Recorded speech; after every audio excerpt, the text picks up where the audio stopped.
An honor to have you at Mar-a-Lago, my $18 million house on the ocean and the bay.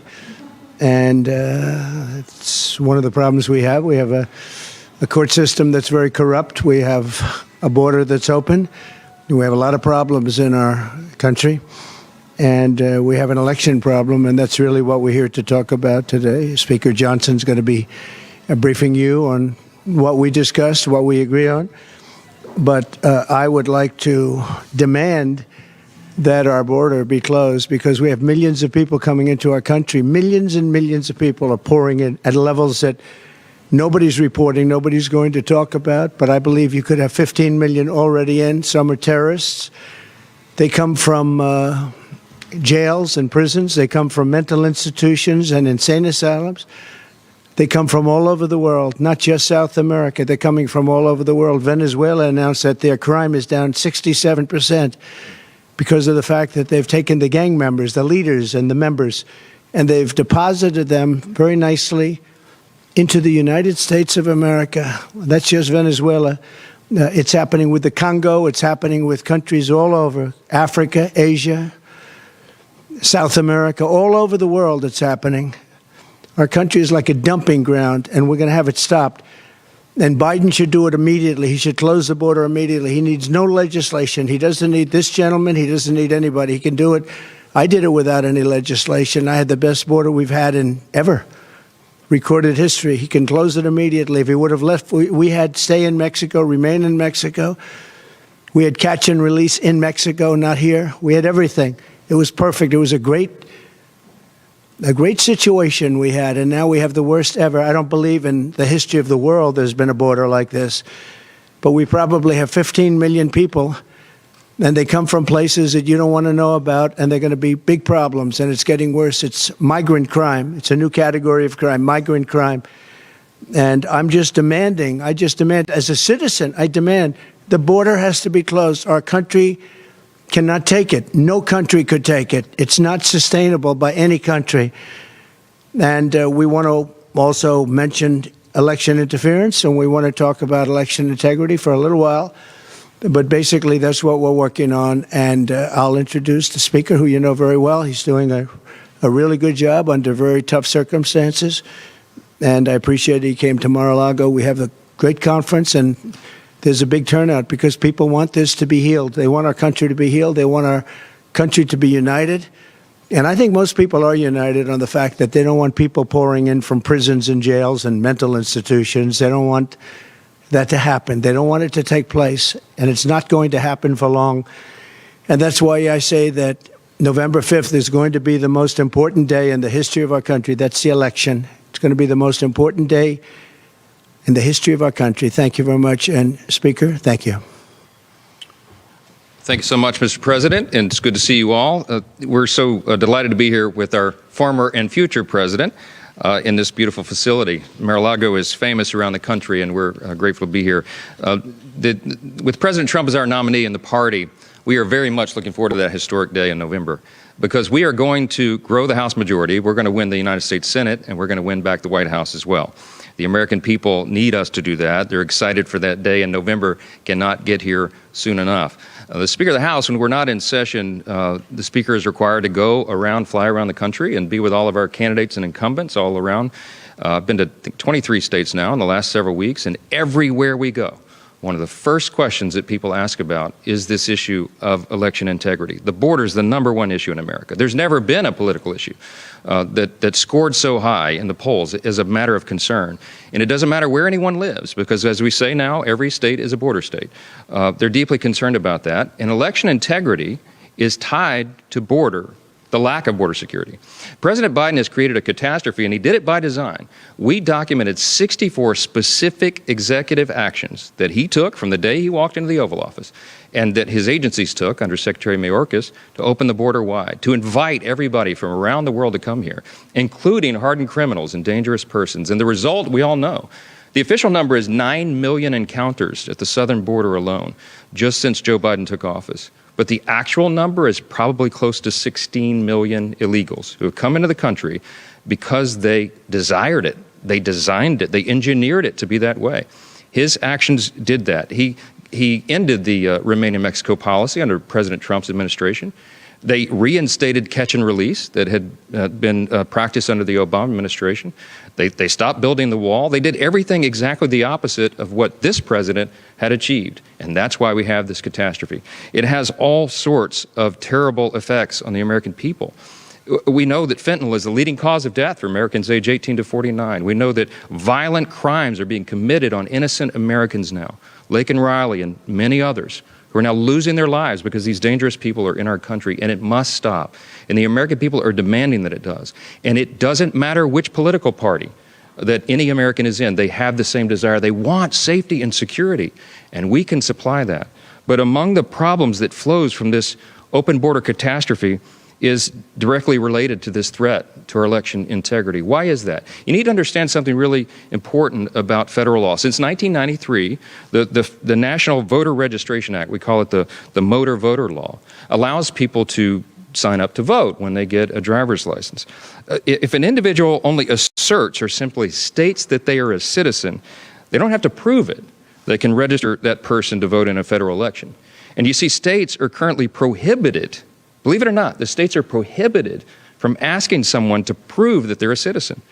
The federal voter registration form just has a check-a-box, and if you do that, you're good. The states can't allow it. Well, we think that's a serious problem. And so what we're going to do is the House Republicans are introducing a bill that will require proof of citizenship to vote. It seems like common sense. I'm sure all of us would agree. We only want U.S. citizens to vote in U.S. elections. But there are some Democrats who don't want to do that. We believe that one of their designs, one of the reasons for this open border, which everybody asks all around the country, why would they do this? Why would they allow all this chaos? Why the violence? Because they want to turn these people into voters. Right now, the administration is encouraging illegals to go to their local welfare office to sign up for benefits. Well, guess what? When you go to a welfare office, they also ask you if you would like to register to vote.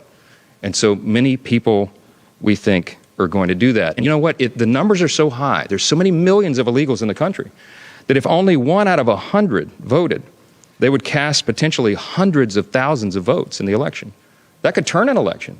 This could be a tight election in our congressional races around the country. It could, if there are enough votes, affect the presidential election. And so that's why House Republicans are going to act. I'm going to announce to you today, here standing alongside President Trump, that we will do everything within our power to ensure that we do have free and fair elections in this country. If we don't have that in a constitutional republic, we have nothing. It's the basis of who we are as a nation, and we owe that to the American people. And so what we're going to do is introduce legislation to require that every single person who registers to vote in a federal election must prove that they're an American citizen first. You have to prove it. That will be a new part of the federal law and a very important one. Our bill will establish new safeguards. It'll put us on par, by the way, with virtually every other democracy around the world that also prohibits non-citizen voting. And this is a critical thing for us to do at a very critical time. Our bill also will require states to remove non-citizens from their existing voter rolls. That's a big problem, too. And it will provide access to databases from the Department of Homeland Security and the Social Security Administration to help the states administer this. As the entity that is responsible for regulating federal elections, Congress has this responsibility. We cannot wait for widespread fraud to occur, especially when the threat of fraud is growing with every single illegal immigrant that crosses that border. This is something most Americans are deeply concerned about. The latest poll says 78% of the Americans who are polled say that preventing illegal immigrants from voting in our elections is a top priority. In every place I've gone around the country, whether it's out west, Midwest, Long Island, Deep South, it doesn't matter. Everybody is concerned about this. We have a job to do. Here's what you need to look for, and I'll turn it back to the president. When we put this bill on the floor, you're going to see a record vote by Republicans and Democrats. You'll see that the Republicans stand for election integrity. And then we'll be able to ask this very important question of the Democrats. They're going to have to go on record. Do you believe that Americans and Americans alone should be the ones who vote in American elections? We're about to find out their answer. And I think that will be a very interesting one for everybody to see. Mr. President, thank you again for hosting us today. I'll turn it back to you. Thank you very much. Yes, sir. Thank you. Yes, sir. Beautiful. Thank you. Do you have any questions?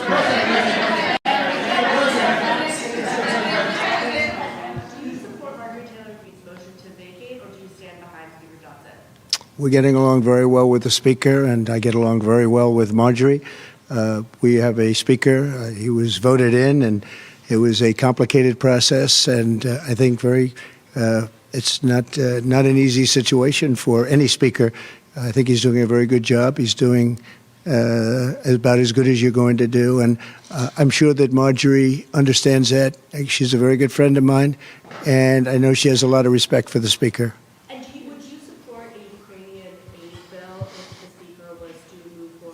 We're looking at it right now, and they're talking about it, and we're thinking about making it in the form of a loan instead of just a gift. We keep handing out gifts of billions and billions of dollars, and we'll take a look at it.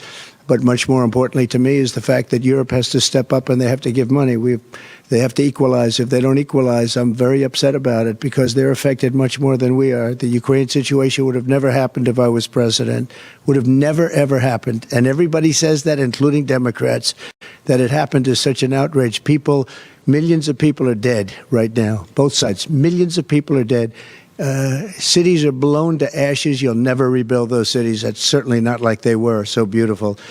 And this is something should have never happened. October 7th should have never happened in Israel. Should have never happened. What happened there was outrageous. Iran was broke when I was president. People weren't buying oil from Iran. They weren't allowed to. If they were going to buy oil from Iran, then they weren't going to do any business in the U.S. And I said it to China. I said it to everybody. They weren't doing business. They were broke. They didn't have money for Hamas. They didn't have money for Hezbollah. It would have never happened. October 7th would have never happened. It did happen, and now it's a disaster, and it's only getting worse. So it's very sad. No, I stand with the Speaker. We've had a very good relationship. Mr. President, while you were in office, you said that you would sign a federal abortion ban if Congress sent it to your desk. Why should Americans trust your word that you would not do it now if you were reelected? Because we don't need it any longer, because we broke Roe v. Wade, and we did something that nobody thought was possible. We gave it back to the states, and the states are working very brilliantly, in some cases conservative, in some cases not conservative, but they're working, and it's working the way it's supposed to. Every legal scholar, real legal scholar, wanted to have it go back to the states, Democrat, Republican, liberal, conservative, and we're able to do that. You know, what we did was give it back to the states, and now the states are working their way through it. And you're having some very, very beautiful harmony, to be honest with you. You have some cases like Arizona that went back to like 1864 or something like that, and a judge made a ruling, but that's going to be changed by government. They're going to be changing that. I disagree with that.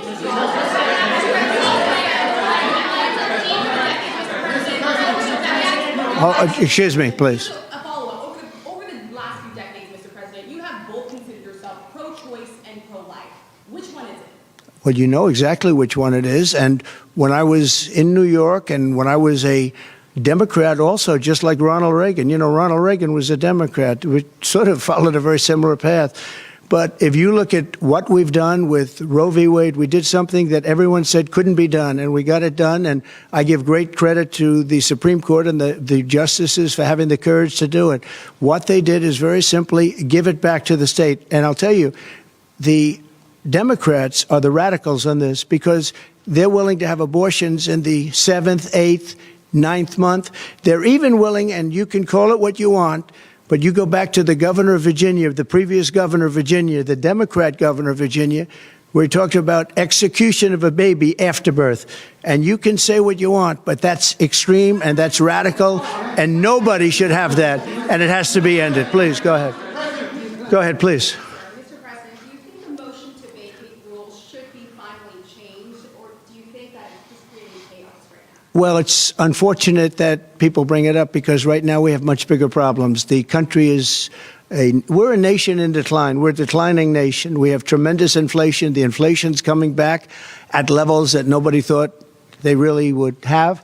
If you look at the categories of inflation, they have the worst categories. Many categories are not included. And if you included that, your inflation number would be substantially higher than it is now, and it's already at records. So inflation is back, and a lot of bad things are happening in our country, but that's the least of it. You've got Russia you could end up in a world war between Russia, Ukraine, and all of the chaos, and that's something should have never happened. It would have never happened. What's going on with Israel, October 7th, and what's going on with Israel could end up in a world war. We have a president that can't put two sentences together. We have a president that can't find the stairs off a stage. We have a president that doesn't know what the hell he's doing, and we could end up in a world war. You know, we have just a little bit less than 7 months before November 5th.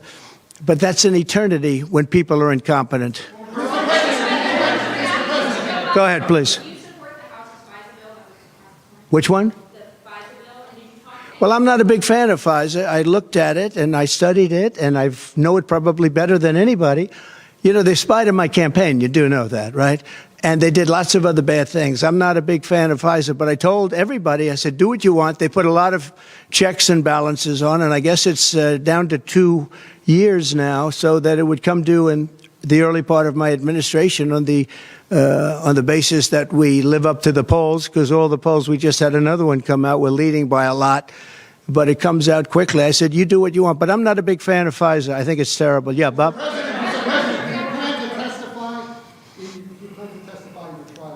Yeah, I would testify, absolutely. It's a scam. It's a scam. That's not a trial. That's not a trial. That's a scam. If you read Jonathan Turley, if you read Andy McCarthy, if you read the legal, they said there's not even a case there. That's election interference by the Biden administration. They actually took their top guy, one of their top guys, put him into the DA's office to run it, and it's a shame. What they have done is incredible. It's election interference, and it's got to stop. It's a third world country. This country's never done it. But you read Jonathan Turley, you read Andrew McCarthy, you read the legal scholars, every single one of them said that whole thing is a scam. It's not even a crime. And what they're doing is a crime. They are criminals. All right, Bob?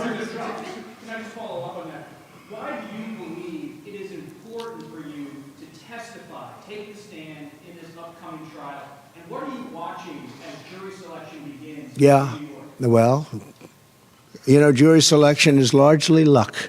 It depends who you get. It's very unfair that I'm having a trial there. It's very unfair that we have this judge who hates Trump and has tremendous conflict, as you know, tremendous conflict. Nobody can believe that this judge isn't recusing himself. The conflict is at a level that nobody's ever seen before. So I have that, and I have venue. We have all these things that we've asked for. They don't give us anything. It's a witch hunt that takes place in New York, and that is taking place, and it's very bad for New York, and it's very bad for the judicial system in New York. I don't know. I'm testifying. I tell the truth. I mean, all I can do is tell the truth, and the truth is that there's no case. They have no case, and again, you have to read the scholars, read all of the legal scholars. I haven't seen one legal scholar that said this is a case. And in fact, even you people said, oh, gee, that's too bad. This is the first one. All of them are scams. They're all about election interference. We have a president that doesn't know where he is. He can't speak. The whole world is collapsing. The world is on fire. They have no respect for our country anymore. And the only way he thinks he can win is by doing this, you know, trials of Trump. We have Fani in Atlanta, who's been so discredited now. That was a setup with her boyfriend so they could take trips and take a lot of money out. And that's something that should be dismissed. Not just the prosecutor dismissed, the case should be dismissed. Every single one of them said, look at what happened with Biden. He gets off scot-free. With 50 years of documents and classified information, he gets off scot-free. And I'm still fighting that trial. The whole thing is a disgrace, and it's a disgrace to our nation. Iran's on the verge of attacking Israel, according to both U.S. and Israeli intelligence reports. Yeah. Have you spoken with Israeli Prime Minister Benjamin Netanyahu? Yeah. How should the United States respond in the same way? I don't want to say who I spoke to, but for the president of our country to actually put out a warning that he thinks that we're going to be attacked or they're going to be attacked, that's pretty pathetic. They wouldn't be attacking Israel if I were president, that I can tell you, and they never did. They wouldn't be attacking. Iran was in no position to attack. They had no money. They were broke. But now they have $221 billion, and they have Iraq, who has $300 billion, and Iraq has become a subsidiary of Iran. With all that we've done, with all of the fighting, all of the death, look at what happened, how incompetent the whole thing is. But I don't want to say who I spoke to, but I think it's a very, very dangerous period. This is a very dangerous period of time in our nation, and a big reason that it's dangerous that we have a president that's grossly incompetent. Thank you all very much. Speaker Johnson, why did you come here today? Speaker Johnson.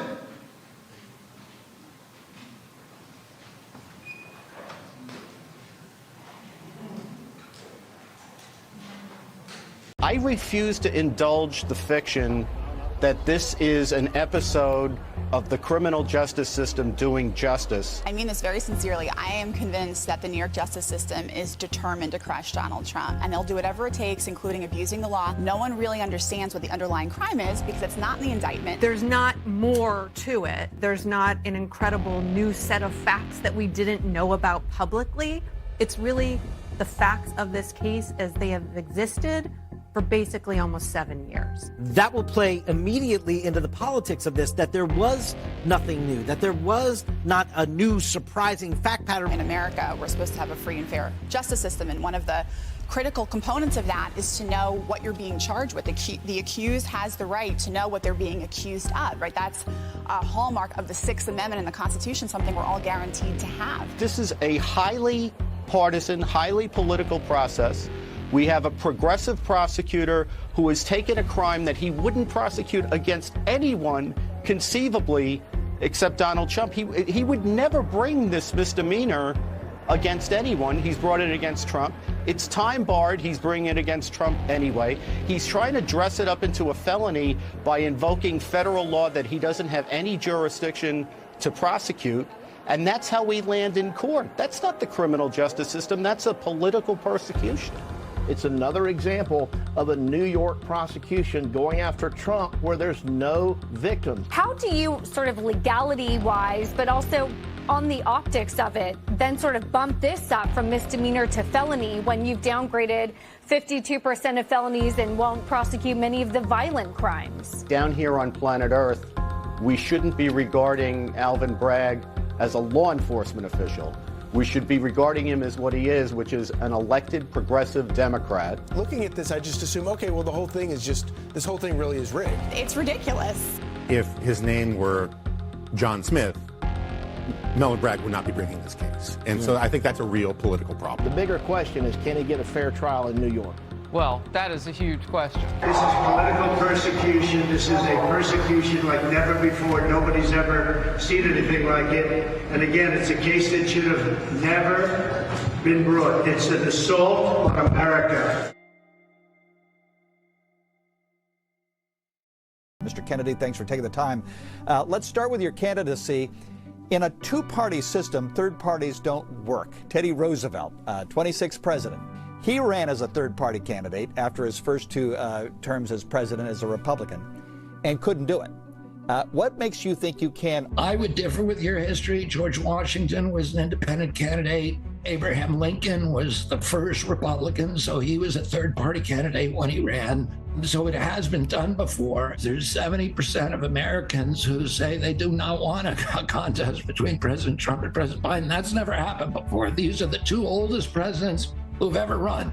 So I think, it's a unique time right now. And that is, for me, I think that's the opportunity to get in there and actually change things and get away from this broken two-party system, this duopoly, which ultimately, that two-party that we have now, they're all paid for by the same people, by BlackRock, State Street, Vanguard, the military-industrial complex, the big pharmaceutical companies. That's who's financing these, and that's who's calling the shots. And until we break that stranglehold, we're all going to be locked into this very, very destructive downward spiral. I announced my pick for Vice President, Nicole Shanahan, and our whole team is still buzzing from the amazing speech she did in Oakland and the new energy that she's brought to our campaign. You may have seen all kinds of opinions about her now online and about me. The Democrats held a press conference calling me a right-wing extremist, and President Trump called me a left-wing lunatic. And you can tell that neither of the establishment parties understand what is happening here. The Kennedy-Shanahan ticket is neither right nor left, nor are we even in the center. We're here to change the political conversation entirely, replacing partisanship and tribalism and demonization and rancor with common sense. We are putting issues on the map that both parties have neglected. We stand for clean government and against corruption. We stand for peace and against war. We will end the chronic disease epidemic. We're going to free our agencies from corporate control. Are these priorities right or left? I don't even know. The pundit class might be confused, but millions of our supporters know exactly what we stand for. We're already above 20% in the polls, even though our campaign budget is a tiny fraction of theirs. To take the White House, in addition to your votes, we need financial support. Now that we have a vice president pick, 18 states are open for our ballot access drive, and that takes money. We have an important FEC filing deadline, so please make a donation today. I'm confident that we're going to win.